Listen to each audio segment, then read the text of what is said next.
you. Wicked. Thank you. It's an honor to be asked. Truly. Beautiful. It is my pleasure to have you on.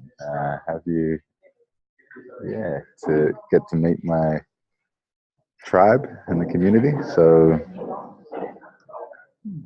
Chrissy, Fireman, Charlie, who are you? Introduce yourself. The first thing that comes through when you ask that question is mama. That's the first thing that I identify with, and it seems to be the common thread through all of my offerings, all of my faces, all of my projects in the world is mama medicine. So I think I'm a mother. I think I've been a mother since I was 2 years old. Do you know? I always wanted to have lots and lots of children, and I always related to a lot of people as they were my children, and I still do. And so I think that's what I am. Really, I think I'm a mother, to many. And I guess a champion of people's potential. I believe truly in the power of the human heart. I believe truly in the power of one. And so I guess kind of my mission naturally is to remind people of that, is to help them dissolve the heavy energy that's sitting around them so that they can align with their inherent power. But just, I don't know, with the love of a mama, really. And, tough love at times. I don't like to beat around the bush. I just serve it.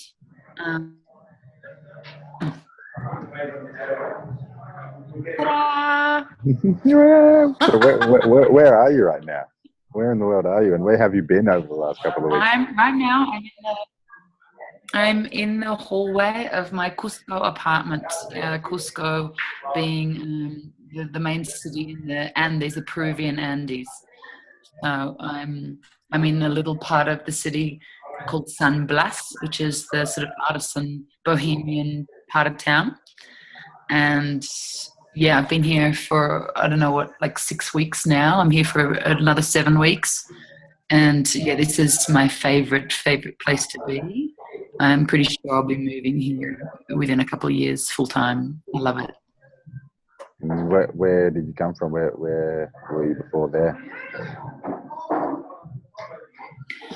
Before that, I was in Bangalore in Byron Shire in northern New South Wales. I live in an arts community there called the Arts Yard, and that's totally cool. I love it. I've just moved there recently, and it's really nice to live in a sort of urban setting in subtropical permaculture paradise. It's awesome. I live on a creek with turtles and platypuses, It's exquisite, to say the least. And then, but with rockin' activated artists, which I'm not living alone with my kids. I need to live with people who are, activated. I need to be around people who are doing shit, and a lot of it. Yeah. Can relate. It's can definitely relate. And growing up around there, I spent a lot of time in my youth in the Shire. It's super beautiful part of the world. So, and my dad's been there for the best part of the past 20 years. So yeah, right. He's up in Goonageri, so that's it's a beautiful part of the world. And it is so beautiful. What are you getting up to over in Cusco? How are you spending your time and energy? Well, when I'm here, I lead spiritual pilgrimages through the Andes. So I've just completed my second for this season, and I have a third in 3 weeks. So the tours, groups, experiences are 2 weeks long, and we work with the plant medicines of this area. We work with local masters. We work with the indigenous ceremonies of the Queros tribe, the wisdom keepers of the Andes, who are very closely connected. Can you just repeat that name again? Yes, Eros, Q''Ero, Ero. And they are the last descendants of the Inca, and they are carrying through and have preserved the magic codes of this part of the world. You know, ancient, Lemurian codes of magic and wisdom.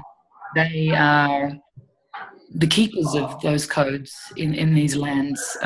When the Spanish came and did their best to eradicate the indigenous wisdom here, it was these guys that foresaw that happening and retreated very, very high up into the Andes to preserve those codes, and have done.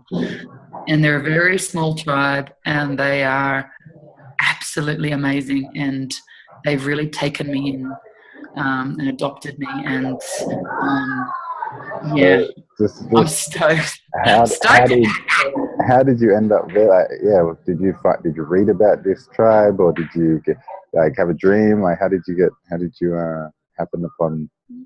That's a good question. I actually came to Peru for the very first time in 2012 to meet David Wolfe. I was then completely obsessed with his learnings and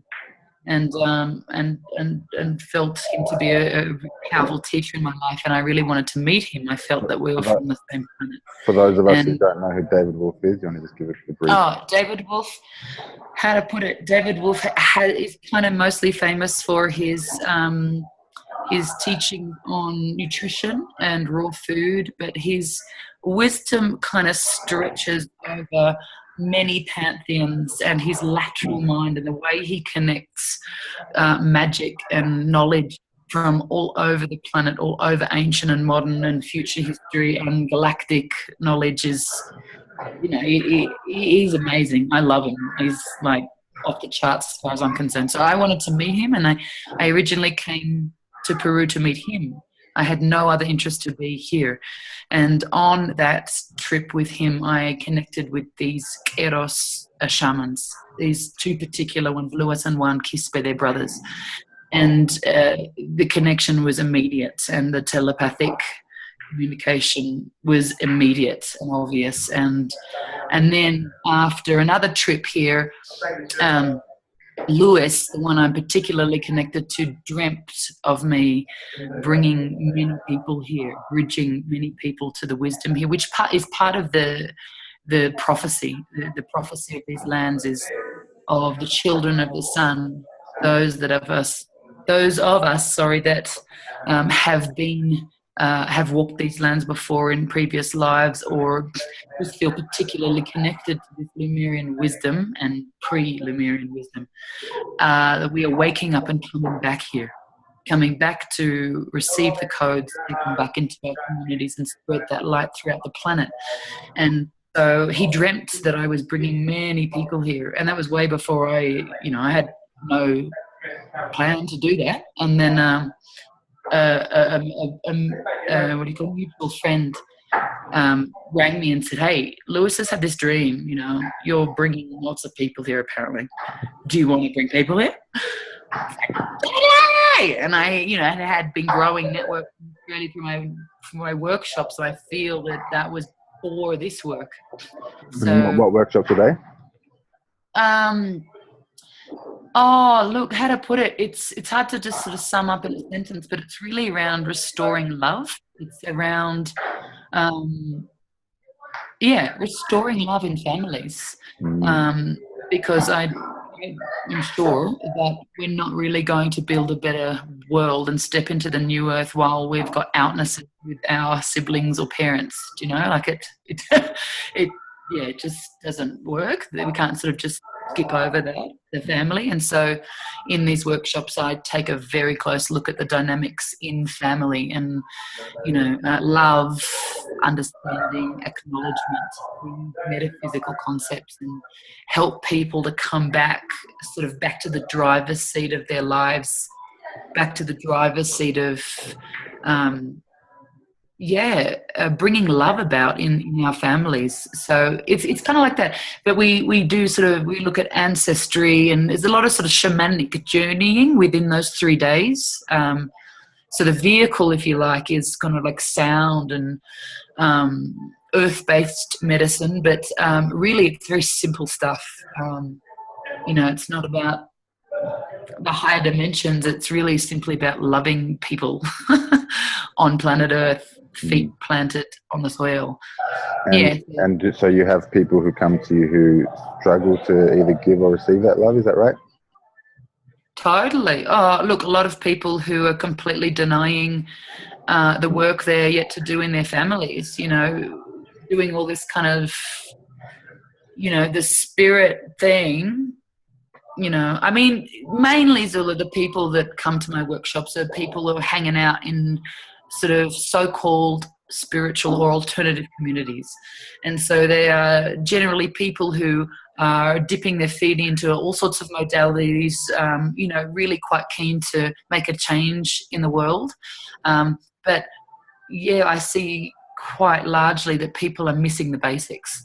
And can you break those down for us real quick? How do you define the basics? The basics are like empathy, really understanding another human being. So instead of boxing in with judgment, oh, my brother's an angry bastard because this, that, and the other, people aren't at all seeing what's really going on for another human, using empathy, feeling right into what's happening for that brother where he's not being understood or acknowledged as a spiritual being. This stuff, like, to me, that's kind of simple and basic, but it wasn't to me until it was presented to me. It rocked my world when it was presented to me 10 years ago and healed my family.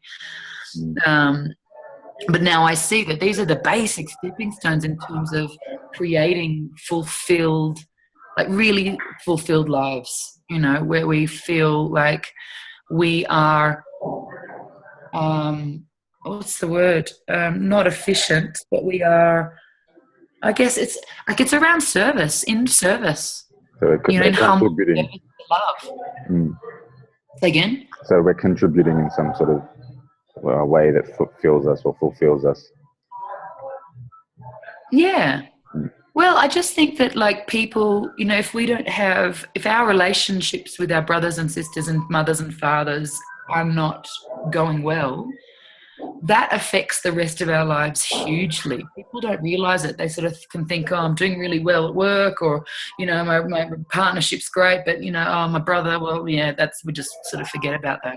And it's not true. We're holistic creatures, and whatever is, if you like, our lowest common denominator in love, like, it is bringing the whole thing down. Like, all areas of our life will be sort of subdued somewhat because of a relationship that we need to attend to. So what would be some of the ideas that you present? Would it be like, is it like writing a letter to the brother or the sister that is kind of estranged, or that is, like you said, there's so and so has got some problem and we don't talk, or like, if there are these kind of issues between family members, whether it's dad, mum, brother, sister, child, whatever it might be, yes, what would be some of the things you'd suggest to start healing those fractures? Yes. Yeah, good question. I think a very simple process, a very simple way for us to gain and feel, moreover, a better understanding, expressing, feeling empathy or feeling understanding for someone. It's like there's a couple of levels, at least 2 levels of understanding that we can have for a being or a person, So we can feel what someone is going through. For example, the angry brother. We can tune in to how he's going from the level, firstly, of his personality.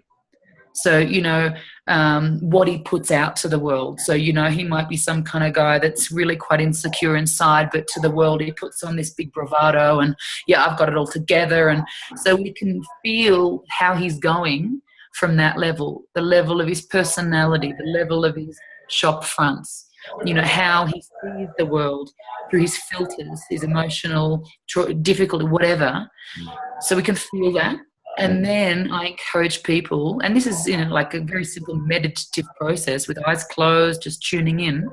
And then I ask people to drop much deeper and to feel that person way deeper than their personality and what they're putting out to the world, but feel how they're going from the level of their spirit, the level of their essence, like, that purely loving part of them that has come here with a purpose to love, and where they're not potentially being seen, where they're not being heard, and feel them from that level. And far out, dude, every time I run this process with groups, everyone comes out of that meditation bawling for having felt their sister or brother or mother or father for the first time, like really feeling them. And that just shifts you immediately. And you realize, wow, I'm not even seeing my family. I'm just buying their shop fronts, just buying the personality, the coping mechanisms. Do you know what I mean? 100%. We're kind of walking around the world buying people's coping mechanism. So it's like, and and most people want to be seen for their coping mechanisms. I'm this, or I'm the joker, or I'm the sensual this. Like, that's all bullshit. It's all coping mechanism. And we're missing the essence of people. And far out, darling, I tell you what, when you tune in, when you're even sitting in meditation and tuning in and connecting with someone's essence, they feel it.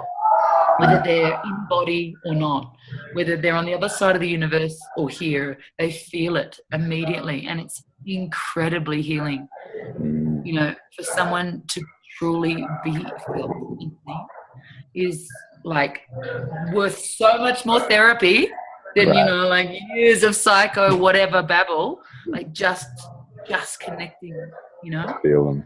So yeah, I mean, it's this kind of stuff that's actually very simple, but we're not taught, we're not taught this stuff in schools. And yeah, so my workshops are around that, around restoring love. And how do or where and how do the earth-based medicine come into the picture?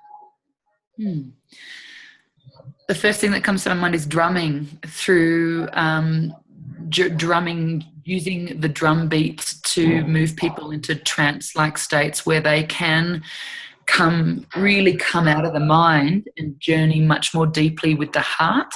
And what kind of medicine are we talking? Say again? What particular medicines are we talking? What medicine are we talking? Yeah, you mentioned that you work with the earth-based medicine. So is that purely drumming or?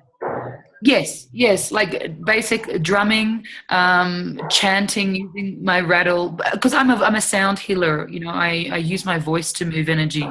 So when I'm doing that and when I'm using the drum, it kind of, the healing that comes through is like pre-language. It's definitely not mental. It's definitely not. I don't know. I can't even really put it into words. It's something that is felt. It brings through people's inherent connection to earth that, we so easily have either forgotten or never been introduced to because, maybe we've lived in cities all our lives. But,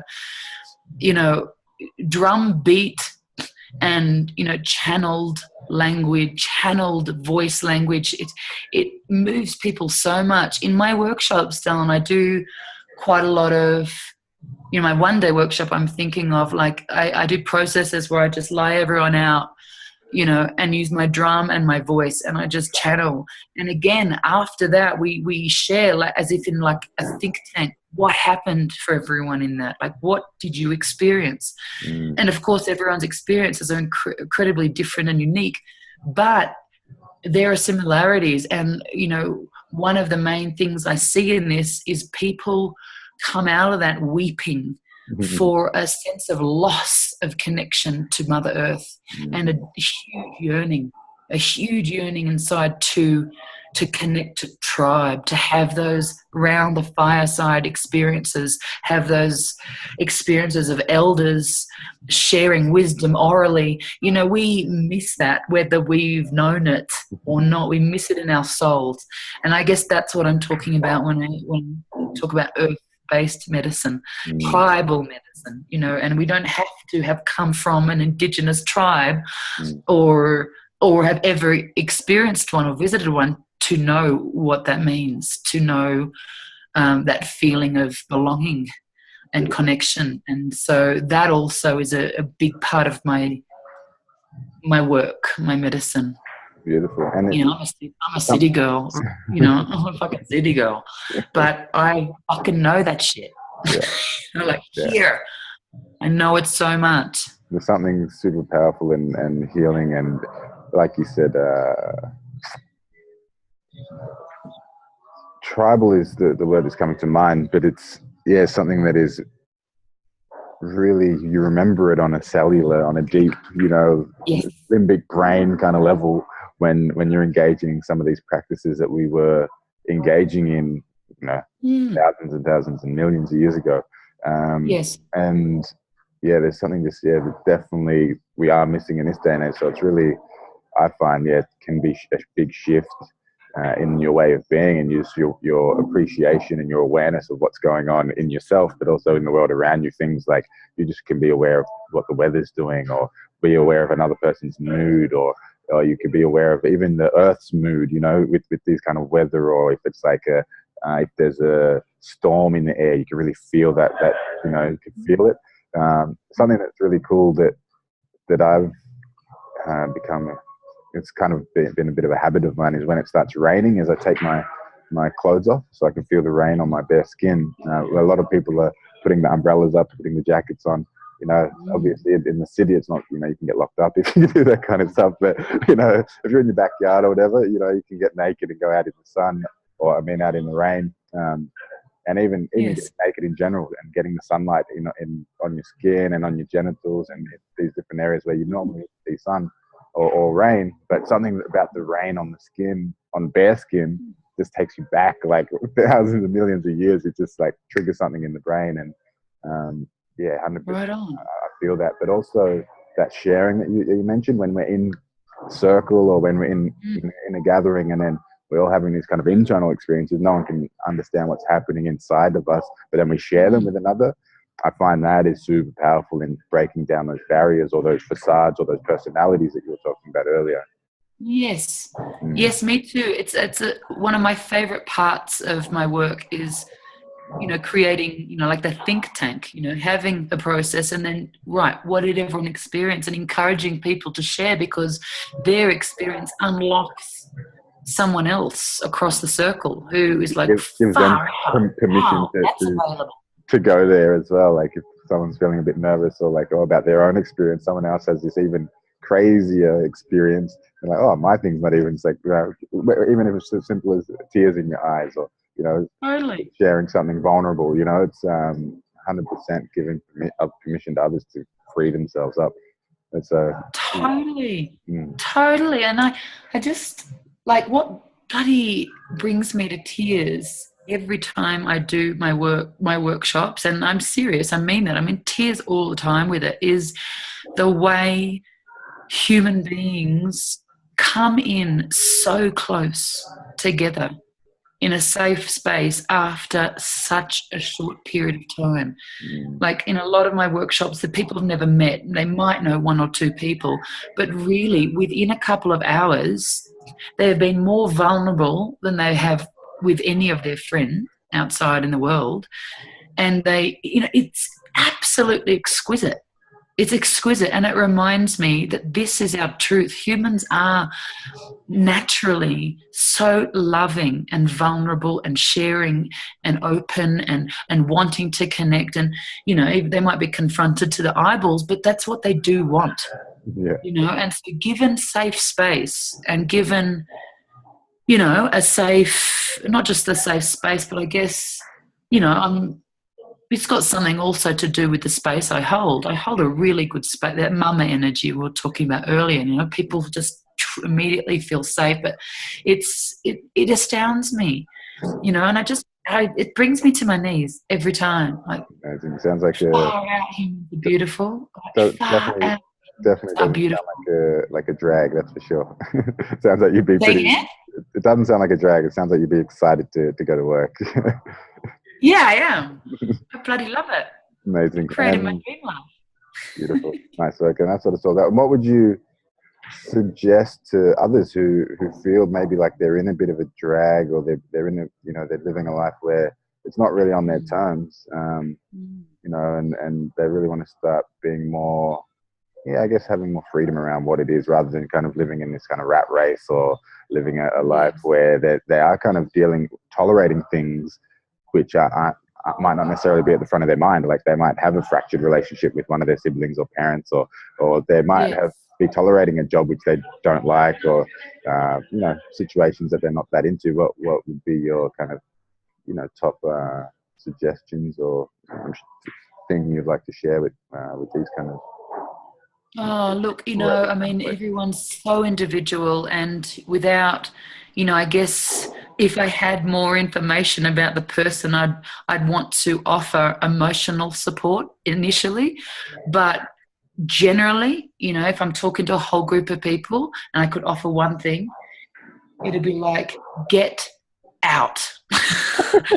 You know, at all costs, move. Like the movie.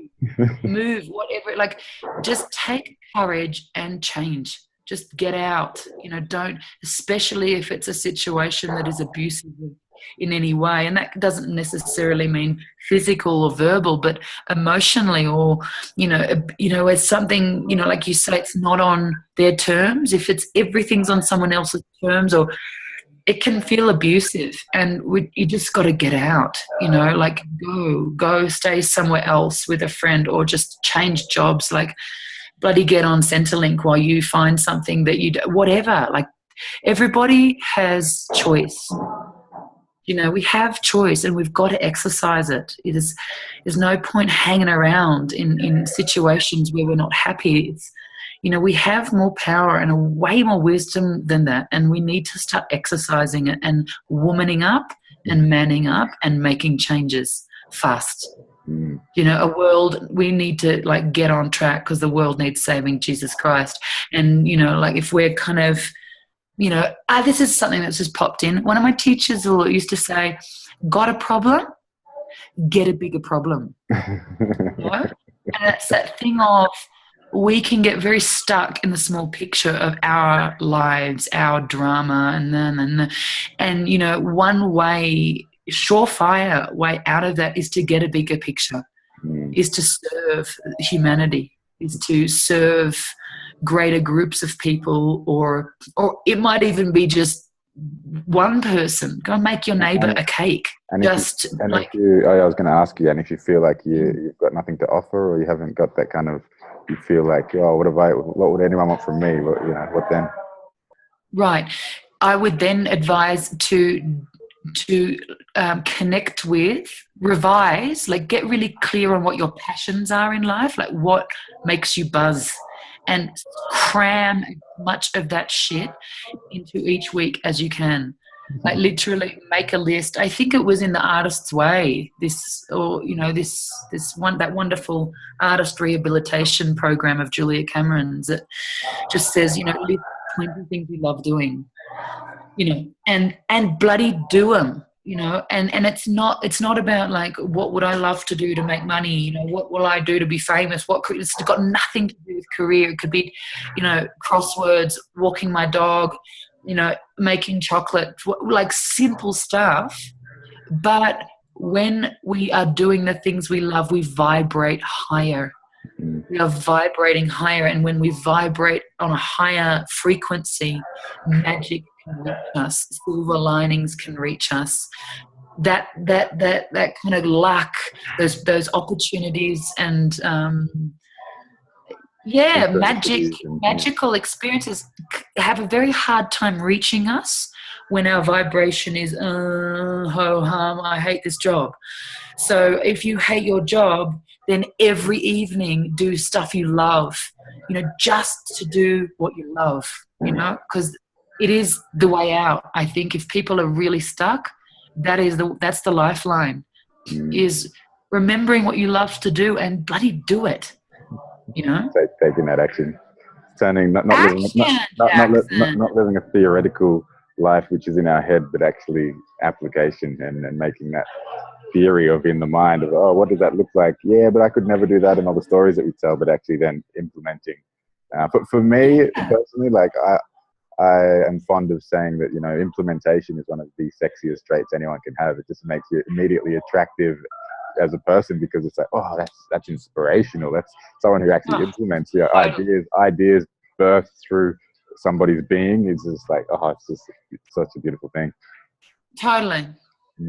Agreed. 1,000 times. Love it. Yum. Bring it out. I don't see nearly enough of that in my life. Bring it. Right.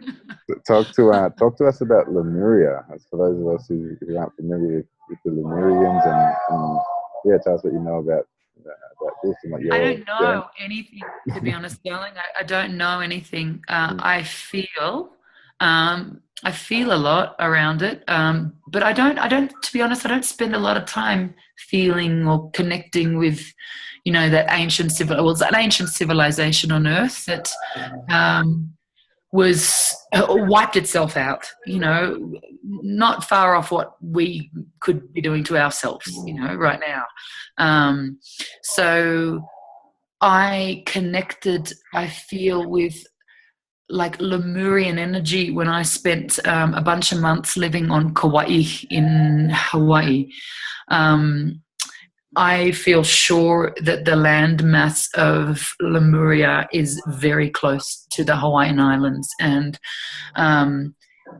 all I can tell you is it just feels, it feels to me like how a little bit how the Incas were operating, in that obviously the main focus of the society was on connection to spirit and connection to nature, and working with and in harmony with the natural forces, rather than separate to or controlling them, or feeling just feeling separate to. I feel that was obviously one of the fundamental blocks of their power, is that they were, number one, spiritual beings and knew it, and were conscious and were operating with that at the forefront. I feel with Lemuria, all I feel when I think about that is like emerald green, just like lush, like just lush emerald green everywhere. And I think that they, had operated mainly from their heart, which is probably where that ray, that emerald green ray, is sitting at. I don't know. That's like I had visions sometimes of how they lived, but I don't know anything, and I don't want to know anything. I'm not, one of those people that can rattle off a whole bunch of shit about, phenomenon. I'm not, and I'll never be. I choose to, connect through my heart and through my own feeling with this kind of stuff. But yeah, I just know that they wiped themselves out. They probably, they just abused their power in some way. As I said, like we're doing now. And not you and I, but a lot of crazy. A lot of the world. Crazy. Well, I tend to use the kind of pronoun we or us a lot when I talk about humans. It's just like we're wiping ourselves out. It's not like it's like oh, people are crazy. I don't kind of put it out there. There's people who are crazy. It's like we're crazy. I'm part of it. Totally. Absolutely. Oh, absolutely. No, we're one family. We're one organism here. And just I want to thank you for your time, first of all. Thank you so much for joining Oh, my me pleasure. on this having a little chat. It's been a pleasure to find a little bit more out about you, and I would like to know, or if for you to let the people know where they can find you, and if you have anything upcoming that you'd like to share with them. Yeah, how can they find you, and what's happening over the next little while for you? Thank you. Well, I have a page on Facebook and a website out there named Firemain, and that's kind of represents the medicine work, the workshops, my music. It's kind of all rolled into one personality, Firemain, and then I also have a website and Facebook page for the Peru pilgrimages that I lead. And that I'm uber passionate about.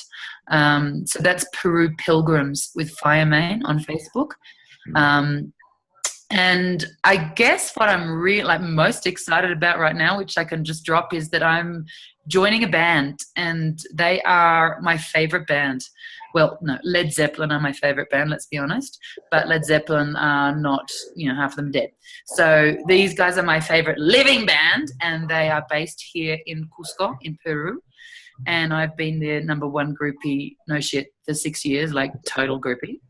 And I'm joining them. They've asked me to join them. They've wanted Pachamama in the band. What's the name?